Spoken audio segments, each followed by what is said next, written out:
What's going on, guys? This is MMA Complex, and my name is Josh. And I'm James.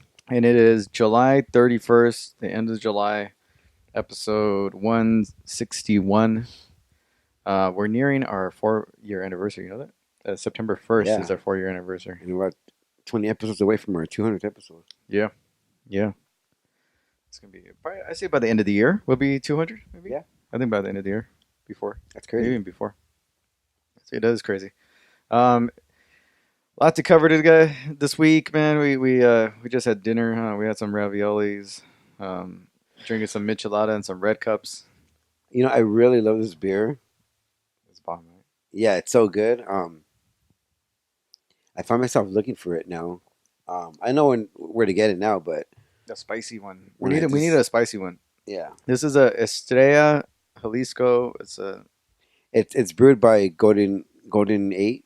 I thought it was Golden Road. Golden Road. There we go. Yeah, it's a LA brewery in downtown. This one's a mango one. We have all the ingredients at the house, so like the tahini, the what's the chamoy? Chamoy, yeah. It's a lot of if you're Mexican or even like grew up new in a Mexican area, you know what those ingredients are.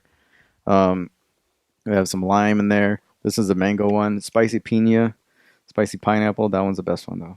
It's like rare to find. It's hard to find that one. Yeah, I haven't had it. I was looking online before we started recording. Yeah. It said that they have it at 7-Eleven, but we'll see. Maybe we'll take a trip after we record. Go check it out. All right, we got a lot to cover. You had Frankie Edgar and Max Holloway going at it this past Saturday. Kind of a lackluster card for the most part. I mean, what'd you think of the card overall? Right, it was a top 2 heavy card. The co-main event, the main event were obviously the fights to watch. Yeah. The rest were just local Canadian fighters. But it was a rare fight that we got to watch together. Yeah, that's true. That doesn't happen all the time. So that was fun. Yeah. I mean, it's one of those fight cards where you have in the background and you just kind of stay tuned for the co-main and main event. But yeah, it wasn't the greatest card. And I feel bad for Max Holloway because he deserves a good payout. I know. And this was a pay-per-view, though, for sure, right? Yeah, this was, I don't know. That was just like, I mean, I feel bad for the Canadians. They always get. I feel bad for the Canadians because I can imagine being in that crowd and you barely know even a quarter of the fighters that were on the card. Most of them, the biggest names were in the top 2. The fights overall were a lot of decisions and a lot of Canadian heavy fighters. Some of them were recognized, but the fights. I think all of them were or as far as the main card. Yeah, the fights overall though they weren't that exciting. If I remember, it was kind of one of those cards that we just were waiting for the top 2 fights. Obviously the Cyborg and Felicia Spencer fight was a good back and forth. That was my fight of the night. Yeah, that was the most exciting fight of the night. I would say it's definitely a dominant win by Cyborg. Oh no, by Cyborg. By Cyborg, sorry. By Cyborg. Felicia kind of hung in there, but really it was a Cyborg show. She goes out with the win, finishes her contract with the UFC. Now they're going to go into negotiations. We'll talk about that in terms of what we think where she's gonna go. But Felicia Spencer kind of just proved her she was tough and she hung in there. Most other girls will probably just crack under the pressure and wilt. And she has at least that going for her. But in terms of skill for skill, it was tough competing with Cyborg for her. She did cut her though, which first time in her career. Yeah, I mean, give it to Felicia Spencer. She's young in the sport. I think coming into this fight, I mean, she had that co-main event slot. Yeah, and she had to fight arguably one of the best fighters or best female fighters ever. And she hung on there and she didn't fold with the pressure or with Cyborg heavy hand. Yeah. But I was impressed. I think it's like one of those rare instances where a fighter comes out with a loss but gaining a lot of steam. Yeah. And she's the UFC's one of the UFC's only true 145-pound fighters. So hopefully she can, take advantage of that situation and just grow as a fighter. Yeah. I can't decide whether I'm attracted to her. What do you think? I am. Are you? Yeah. Okay. Yeah. I've been like trying to figure it out. Like, I don't know. Especially am like, I? Is she like that pretty to me? Where I'm like, I wouldn't say she's like drop dead gorgeous, but she's attractive. She is, right? She's a cutie. Yeah, I think she's engaged. Is she? Yeah. Canadian though, right? She was born in New York. Her parents are Canadian. Oh, okay. They're from Montreal. Oh, Montreal. I love Montreal. Yeah. Oh yeah, you were I there gotta go. not I too gotta long go ago. back to Montreal. I would love to go back to Montreal.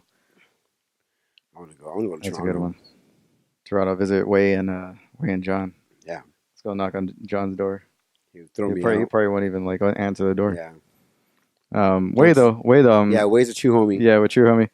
Go and go and have some drinks with him. But I don't know, man. It was a good fight. I was kind of. I know a lot of people were rooting for Cyborg to lose. You like to see like the underdog win. But I was rooting for Cyborg. I was rooting for her in terms of the because she's the underdog and as far as her career goes. Like battling with the UFC, Mm. trying to get her respect, get the money, get the fights that she wants. That's like an uphill battle for her, and then it's been like that. And then I know some of those fighters, I always root for them when they're trying to fight out their contract Mhm. because you want to see them get. Fighters don't get a whole lot of backing from the organization. It's not like you get pensions or retirement fund or Mhm. jobs or anything like that. Mhm. Like we'll get to the BJ Penn thing too. So when they're fighting out their contract, I like to see them go out on a win and give themselves the best possible options. Yeah, I just think in this case with Chris Cyborg, just because she's a big name, I think win or lose, I think outside promotions will be really interested in her still. Who? Chris Cyborg, I think. Oh yeah. I think win or lose. So I think yeah, Oh coming into man. this fight, she had a lot of pressure because she wants to be Get a win. valued Yeah. high, but at the same time, I think promotions like One or Bellator would pay her top money, win or lose. I wouldn't go to like a Ryzen. They had a card over the weekend.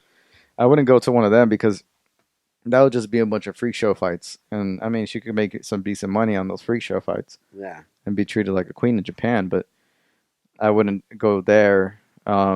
Let's talk about let's talk about her options then.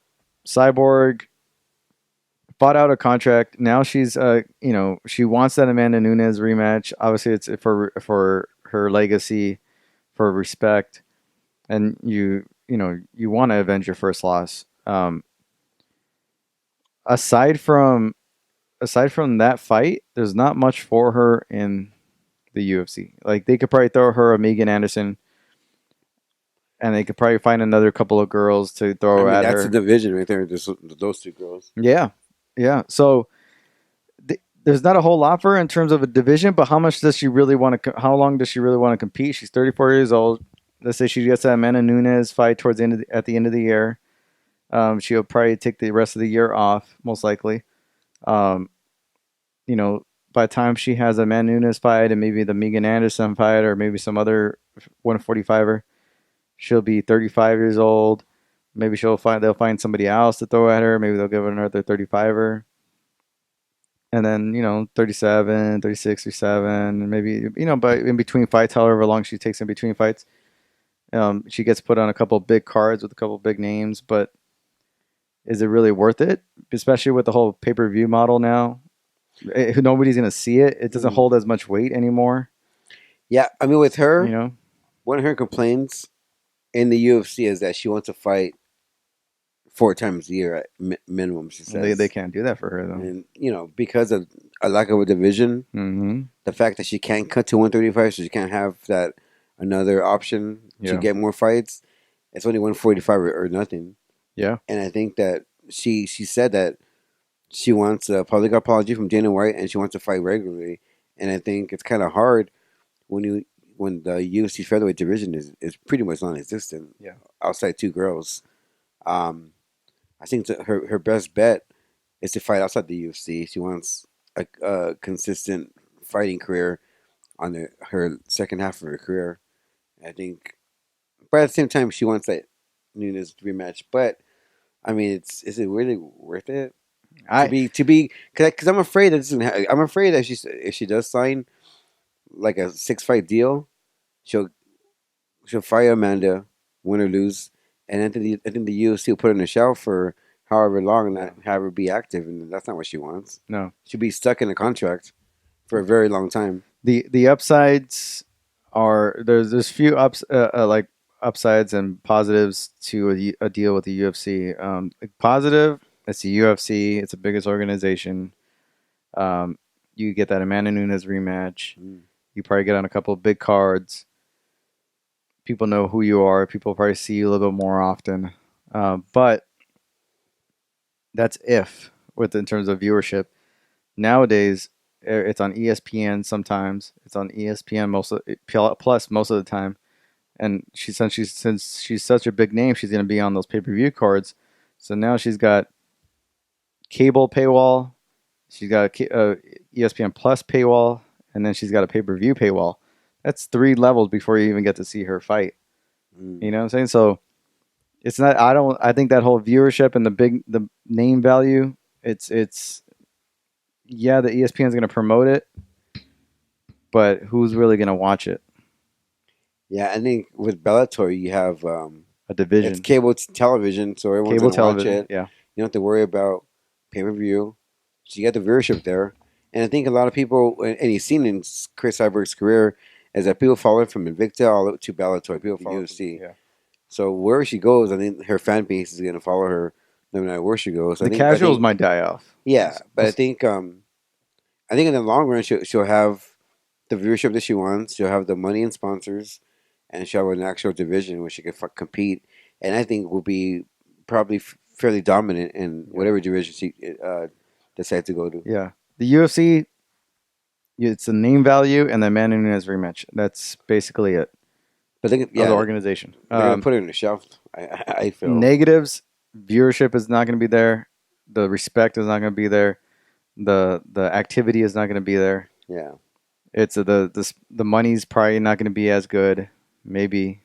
But the fact that you're not fighting, yeah, you don't get that money. And especially what Cyborg did today, like releasing that video. Yeah, Cyborg today released a video of a backstage discussion with Dana White after this win with Felicia Spencer, I believe. Yeah, and kind of confronting Dana, and it doesn't make Dana look good. He kind of the big thing coming from that is that Dana was like, "Hey, the stuff I say, I don't really mean." So, don't really, it's not really the truth. He punked out a little bit. Yeah. Which we all kind of knew that it's all negotiation tactic. You talk shit to make, get that person to really want to prove you wrong. And it's just like, it's his way of negotiating. It's a cat and mouse game. Yeah, it's a cat and mouse game. So, I mean, people knew that he, for the most part, bullshitting anyway. But I think Chris Cyborg right now she's really hurt. If you remember when she takes stuff personally for sure. And when Ronda Rousey was Ronda Rousey, back in the day, I think on Joe Rogan's podcast he had Dana White on the plane, on his podcast, and they both pretty much called Chris Cyborg a man, or saying that she has a penis, or that she was Vansley with a dress on, and so I think Cyborg still kind of has animosity towards Dana. That comes up, and she mentioned on a recent interview with Eric Hawani, and I think her past with her steroid use and whatnot, that's been all she paid the crime, but since then she's been an active volunteer at the Children's Hospital. There's a lot of good stuff. As a person, we hear great things. We've met her in person. She's super nice. We've interviewed her. She gave us a little shout out on social media. Great person, man. Yeah. And we know people that know her really well. They just speak highly of her. She does a lot of things out in her own time, like really, like that's gonna visit Children's Hospital. But I think that whole Ronda thing kind of still holds that. Oh yeah, that comes up like every big fight or every contract negotiation, or every time they have heat with Dana White, it comes up. Mm-hmm. Organizations out there, you have Bellator and you have One Championship. Those are the two best options out there. Bellator, you stay in the States, you get the sponsorships, you fight well-known names, you have a division, you have a champion that you can fight, and they'll probably give you the first crack of that title, Julia Budd. And you have somebody who's going to really respect you in Scott Coker. It's they're California based promotion, so you're going to be fighting near home a lot. San Jose, Pachanga, Temecula area, the Forum. Every now and then you go to like Kentucky or Nashville or maybe a New York card. But for the most part, you're fighting closer to home. That honestly, I think is a better deal. You're on cable television. People know about the promotion, and yeah, it's not as big as the UFC, but and Scott Coker's obsession with like division tournaments. Yeah, and Scott Coker, they'll probably put a whole division, like they'll probably put a whole women's 145 tournament out there. Mm-hmm. Throw her in there. It'll honestly, I think it's a better deal. Although, and then you have one championship. Yeah, I don't think one championship has a 145-pound division. But knowing them, they'll probably make one for her. She'll probably beat up a bunch of Asian girls. Go out there. They'll probably promote her like crazy. She'll dominate that whole region. But the only bad thing about that is that you don't really in Asia you don't fight at. So let's say right now in the States, Cyborg fights at 145. No, she's gonna have to live out there. She's gonna be out there. But she walks around at 165, 170. So in Asia, you'd have to fight the weight class that your normal weight's at. Yeah. So it wouldn't be 145. It would be a 170 division. So I think that can be complicated as far as fighting girls that big or her size. Traveling. So I just think, yeah. Bellator is the way to go. Yeah, she's from Orange County. Yeah. San Jose is like a 6-hour drive, a 45-minute flight. You'll get paid. Yeah, you get paid. You'll get sponsorships. And you get the respect from your promoter. Get the respect. Yeah, so I think that's the best bet for her. I think it is. Yeah, and I don't see her signing with the UFC. I don't see her either. You don't get that rematch. I hope she doesn't. I really do. I really hope she doesn't. I do want her to get that rematch. But that's it for her. And is it really worth locking yourself into a 6-fight probably deal? Because the UFC only does that kind of deal. I don't think it's worth it. Yeah, so neither. For her sake, I think Bellator is the best way to go. There's way too many upsides there. I agree. And then you had in the main event Max Holloway defeating Frankie Edgar, retaining his featherweight title, unanimous decision. A competitive fight, but a dominant win by Max Holloway, proving him once again that he's probably one of the best 145ers in the world, and especially in the UFC. And if you want to consider him one of the best of all time, yeah, it's not doesn't have a long history in the UFC, but yeah, you could consider him probably one of the best of all time. Where do each of these fighters go from here? I don't know. It was a good fight. There were some moments. I think Max probably won 4 out of the 5 at the very least. You could give him all 5 if you want. I scored him all 5. Yeah. Frankie had his moments, but they were far few in between. Max had way more, and this looked so much bigger and so much. He was small in there. Basically stalking Frankie the whole time, lining that uppercut that we all know that Frankie is susceptible to. But overall, I mean, the fight was entertaining. It was a good fight. I was entertained. Best one one of the best ones on the card. Obviously, it's the main event, but I guess the real thing is where did these guys go from here? If you're looking at the featherweight division, Max has Volkanovski, and then he has probably Zabit. And then you have a couple of good fights in there. You have Volkanovski, who's number 1 contender right now. That'll probably be the next in line, I think. You have Zabit. You have Yair Rodriguez, Korean Zombie. And even throw Jeremy Stevens in there. That's 5 really entertaining fights for Max. Well, Jeremy Stevens he's on a 2-fight losing streak, so yeah. But he's fighting Yair, and if he gets past Yair, he's probably right back in there. Yeah. But that's a good set. I mean, Jeremy Stevens is probably most likely not going to get it. Yeah, he's got. I think he already lost his beat, so he's got to. We'll see. But the other 3, those are entertaining fights. Volkanovski, Zabit, I think Volkanovski is Yair. next, but the only thing is the timeline. I think probably fall. It's going to be definitely mid-fall, November, October. Well, that's the thing. I think Holloway and his management is wanting to fight right away. No, they want to take some time off. Yeah, so I think if he does fight, he'll fight 4 title fights in 7 months, and they want to kind of take time off and be with his family. But we'll see what happens. But I think Volkanovski's the right fight. Yeah. The most compelling fight, competitively, and spit up that fight. It almost looked like Max kind of cleared out the division, but then when you look at it, you got these young, hungry contenders that Yeah. just came up within the last couple of years, and I would say he's got his hands full with these guys. Yeah. Volkanovski is a beat, especially who's just long and rangy, crafty. That's a tough fight too. And I think Frankie should go to the 135. And then we got to go with Frankie too. Yeah, Frankie. What does he do? I think he goes back. I think he should go to 135. Yeah, 155. He kind of ran out of options at 155. Goes down to 145. At this point, I think he's run out of title shot. Yeah, I think a fight with him and Henry Cejudo is pretty intriguing. Yeah, he can make 135. Go down there. You have a rejuvenated career. You have a bunch of contenders that you can fight. And he's fighting guys his size. You're fighting guys that are more equal to your size. And you can finish your career. It's going to be a tough cut at 37. But you'll go down as a three-division contender at the highest level. Because I can see him beating Henry Cejudo. I can see him beating Henry Cejudo too. I can see him at least being competitive against Henry Cejudo. Yeah, I think 135 is the best bet for him. I hope he does. I hope he makes the move to 135.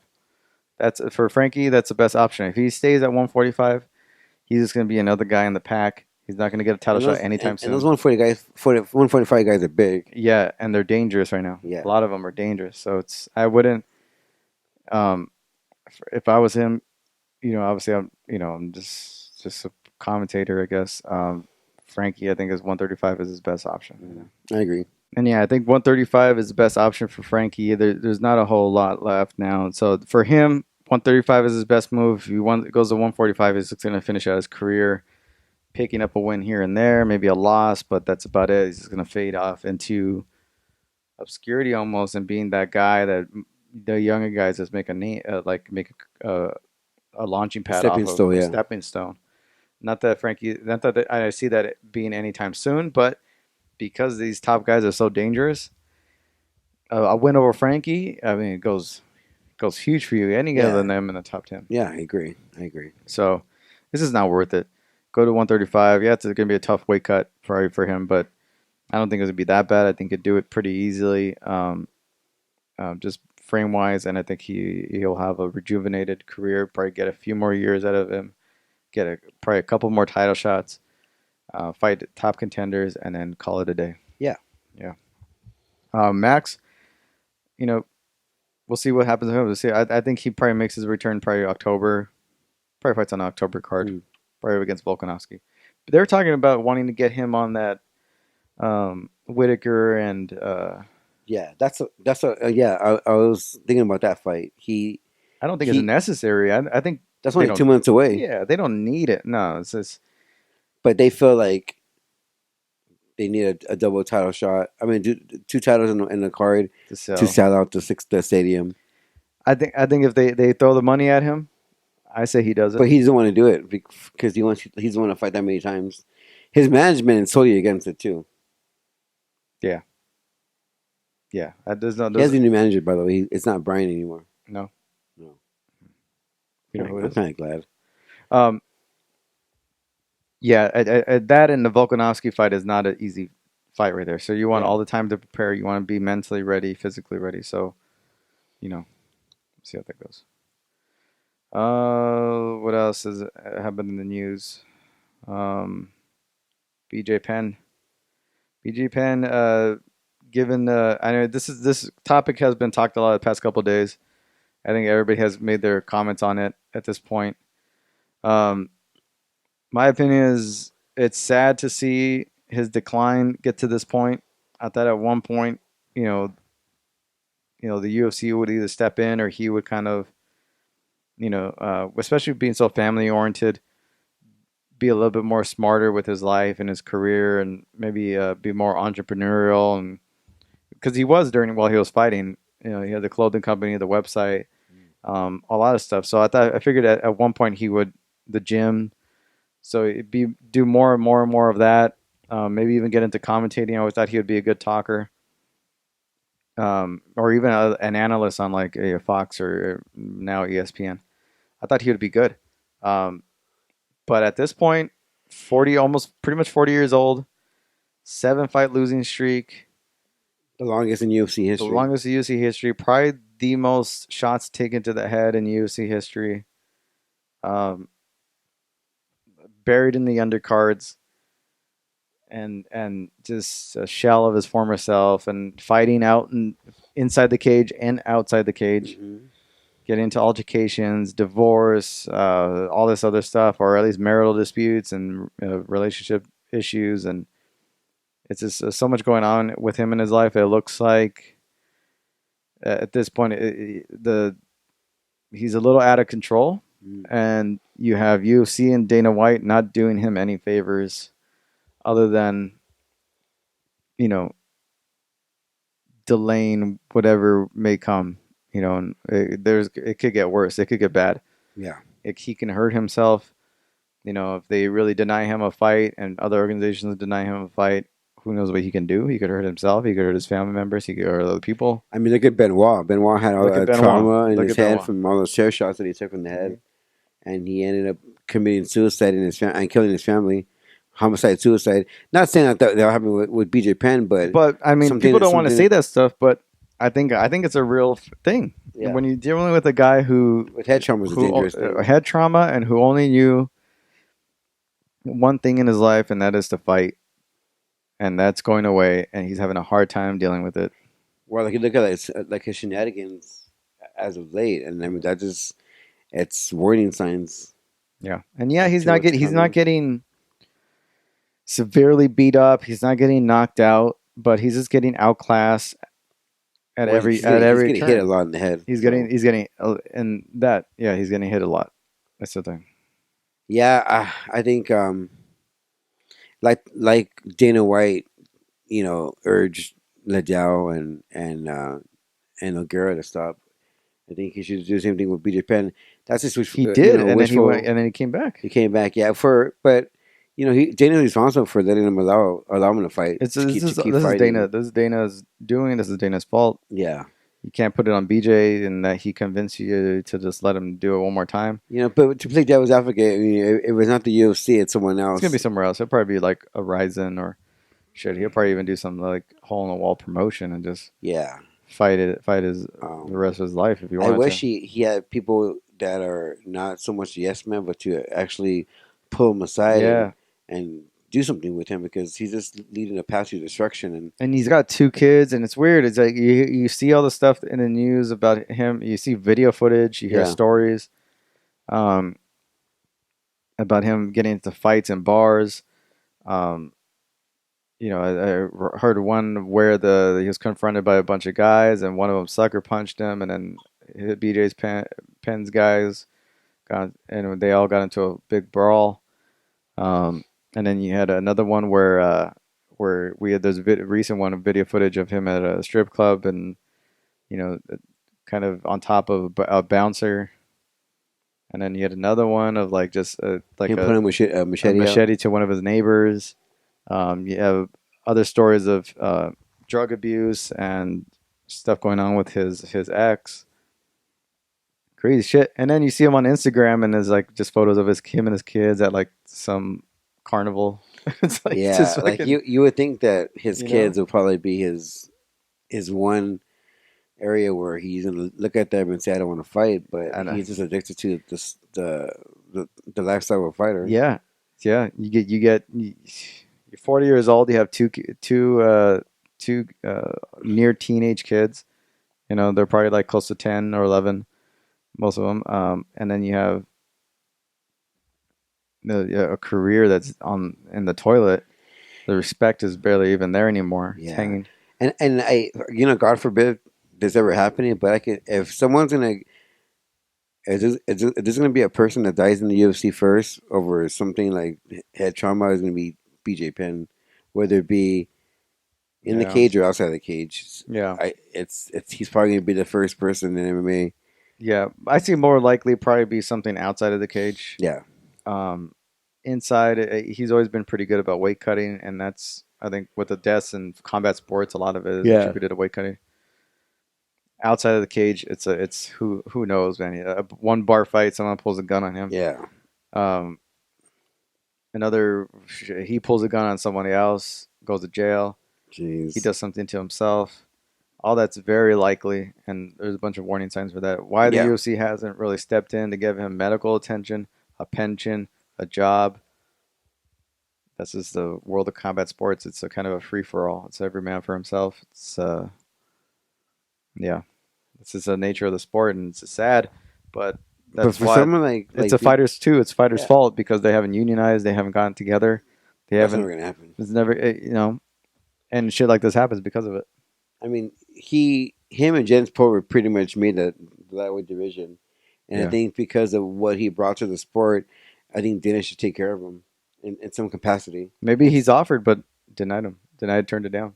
That's Yeah. a possibility too. But Yeah. we don't know because Dana doesn't say shit, so I don't know. Yeah, and when he does say it, you gotta take it with a grain of salt. Yeah, he doesn't say it like, oh, I offered him jobs, I offered him this, I offered him that. He just Officer fights. nothing. Just I offered him fights. That's it. So sad. It's sad to see the decline of that, and hopefully it doesn't have a horrible outcome. But Yep. we'll see. You have Kobe Covington also getting some news that if he wins his fight against Robbie Lawler, that he's likely to get a shot at the title. He's pretty skeptical about it. He doesn't know what to believe in that sense. I don't blame him.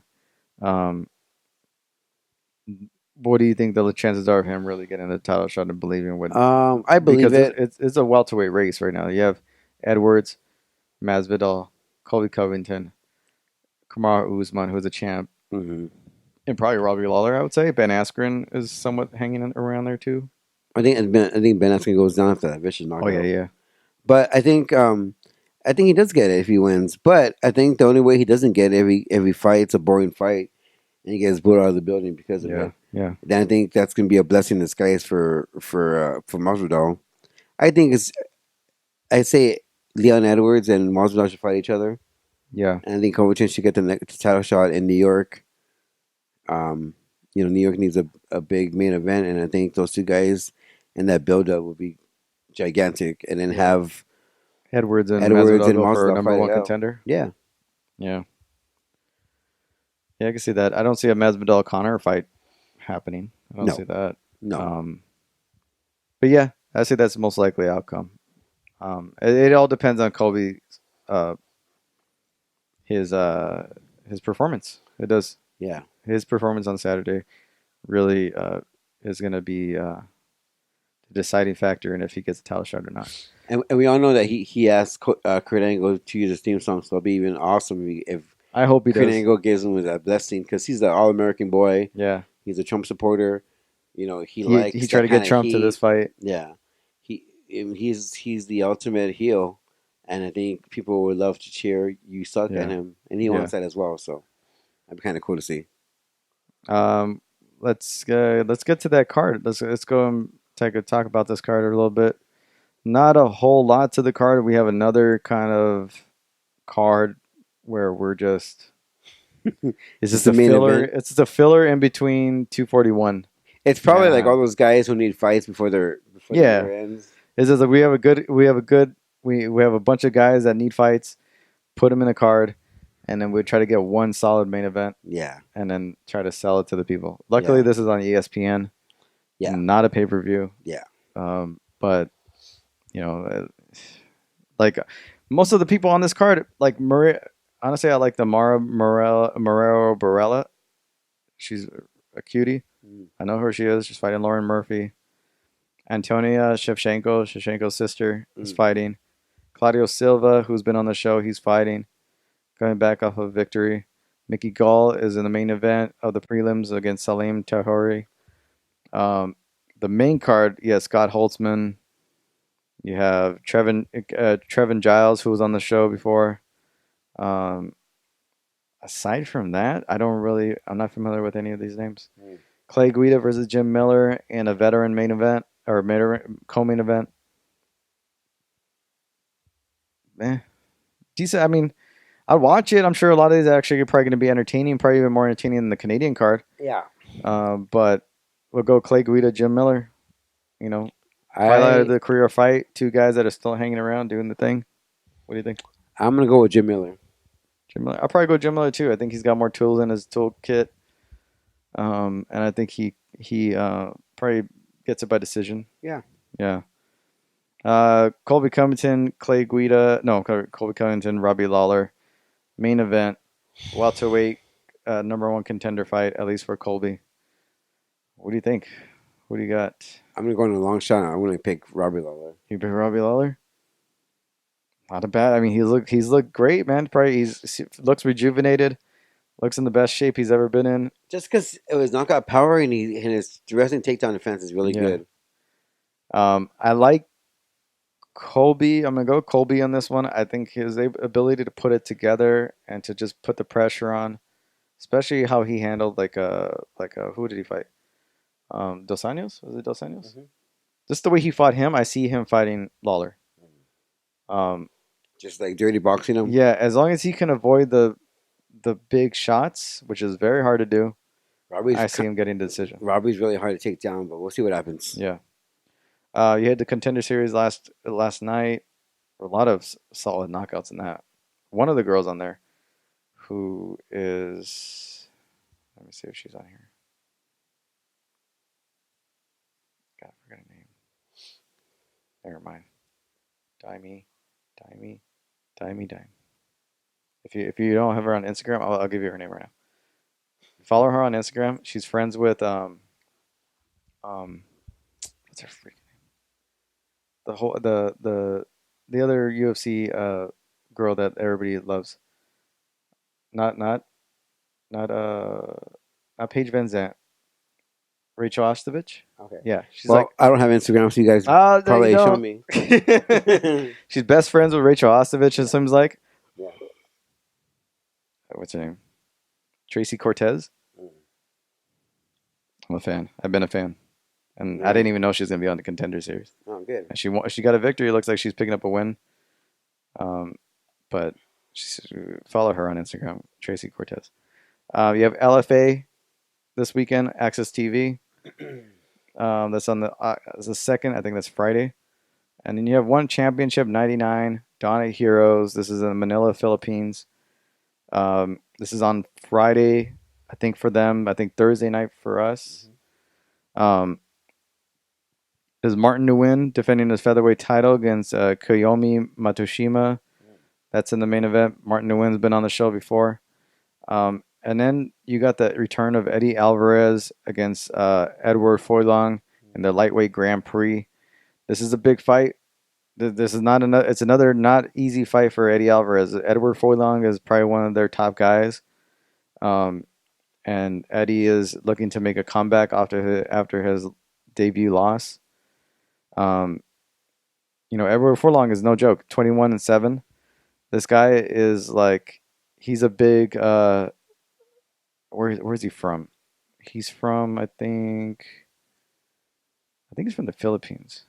Yeah, he's Filipino. A big guy though. Big guy. This be a tough fight for him. Really, really tough fight. And then you have also Demetrius Johnson. You have Mighty Mouse on the card. You get against Tatsumitsu Wada. They're good. They threw Johnson another. This is a flyweight Grand Prix. This guy is 20-10. Tatsumitsu, and he's Demetrius is probably up to his chin, and he fought two big guys in back to back. Obviously those fights are not easy for him, but his skill wise, can dominate. Yeah. It's going to be an interesting fight for both of them. They're making their returns to the One Championship. That's a solid One Championship card. On the undercard, let me see if I recognize any of these names. No, we don't. I don't recognize any of them. I do not. But make sure you check that out. That's basically free. Download the One Championship app. You can watch most of it on Twitter and YouTube. But the main card on the app, free app. Fights are free. You have nothing to lose. You have Martin Nguyen, Eddie Alvarez, and Demetrius Johnson on this Friday's card. Thursday night over here in the States. And that's our show. Anything else? I Come don't to think mind? so. No. No, huh? I think it's it. I think I've covered most of everything for the Yeah. weekend. We'll be back next week. Recap the fights from this weekend. And until then, go to MMAComplex.com. Follow us on social media: Facebook, Instagram, and Twitter, all under the MMA Complex. Two big cards. Excited to watch them. More excited to talk about it next week. So until then, enjoy the fights and enjoy your week.